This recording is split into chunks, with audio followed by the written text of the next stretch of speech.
here at the O Magazine offices waiting for 3 groups of high school girls to come. They think they're just doing a midterm elections conversation, but they have no idea what's in store for them.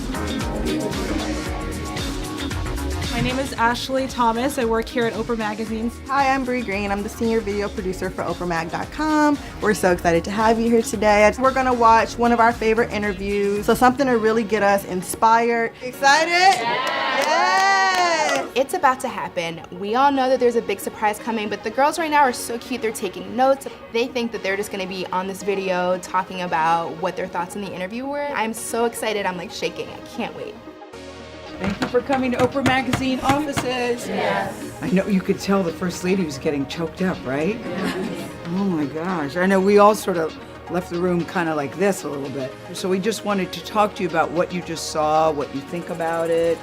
She sort of made us realize that she is a normal person and that she didn't have a perfect life like going into office. She had to adapt to and she had to learn. Like she talked about her checkbox and how like she had certain things that she needed to do to get where she was. I really appreciated the way that she was opening up about her like deepest fears that she had growing up, especially with the way about how they told her that she was talked like a white girl. I even had a teacher that would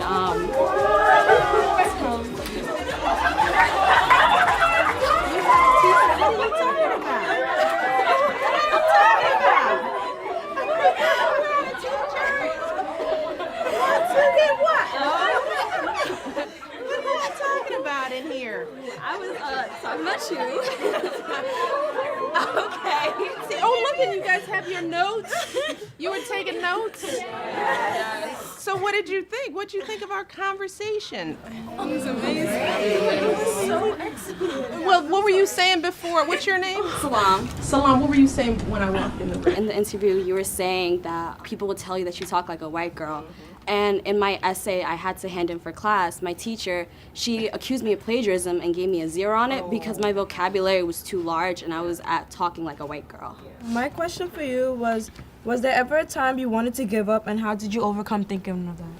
It was the time in the campaign, people were attacking me for being too loud, for being too black, for being too whatever. I go through every detail, excruciating detail of all the horrible comments that people were saying about me over the course of the campaign, people challenging whether I cared about my country, all of that stuff. And that was painful. And there was a part of me that thought, these folks are trying to take my voice, you know? They're trying to turn me into something that I'm not, and they don't even know me. And I want people to read that, to know that even me here standing the day as somebody who's considered popular and admired and on magazine covers, that you can go through some real tough public times and and get through it. And I just refused to let these people define me. But I knew that I had to get out there and define myself, especially as First Lady. I knew I wouldn't have the luxury of walking in there and assuming that I had the grace that other First Ladies would be given because I was black. So it made me work harder and smarter.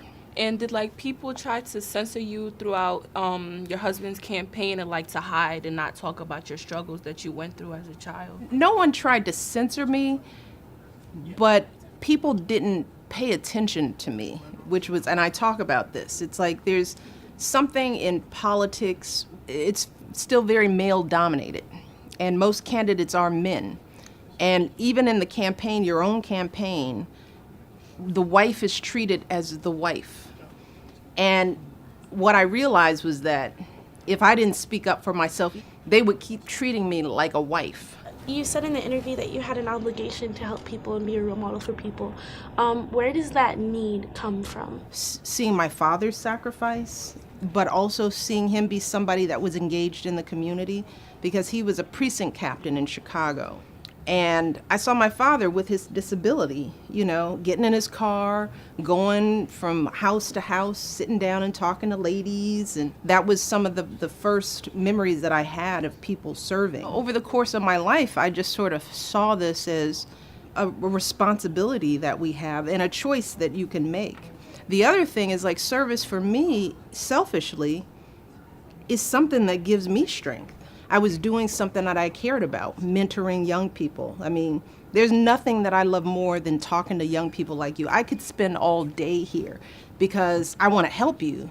You know, you feel good when you give back, you know? And I recognize that as an important feeling that I wanted to have, not as a hobby, but I wanted to have that feeling every single day. In the White House, if I needed a break from all the crap that was going on, my team knew, get her in front of some kids. You know, I want you guys to be as powerful and confident and capable as you can be. So I think it's a worthwhile investment.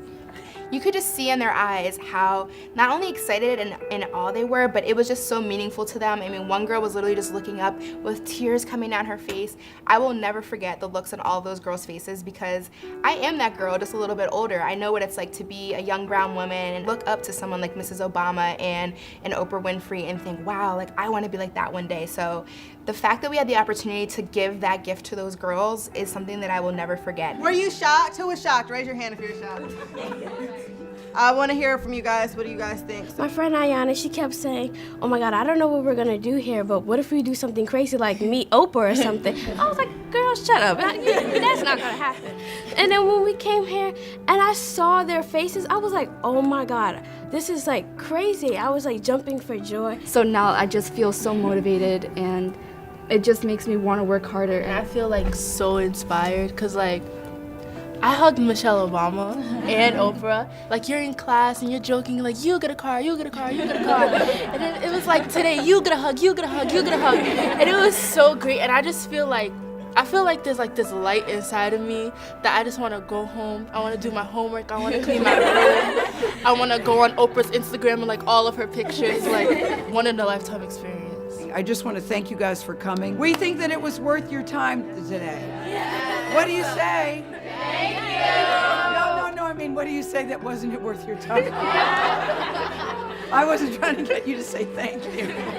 This group of girls from 3 different schools in New York, and they were all so well-spoken, so eloquent, so smart, very wise beyond their years. You know, the things they were talking about as far as their thoughts in the interview, I don't remember thinking like that when I was in high school. You know, there's so many opportunities and so many things in the future, and there's so much to be inspired by. So I was inspired by those girls. Thank you guys so much for watching. I hope you enjoyed that surprise as much as we did. It was such a special day. For more content like this, subscribe to Oprah Mag.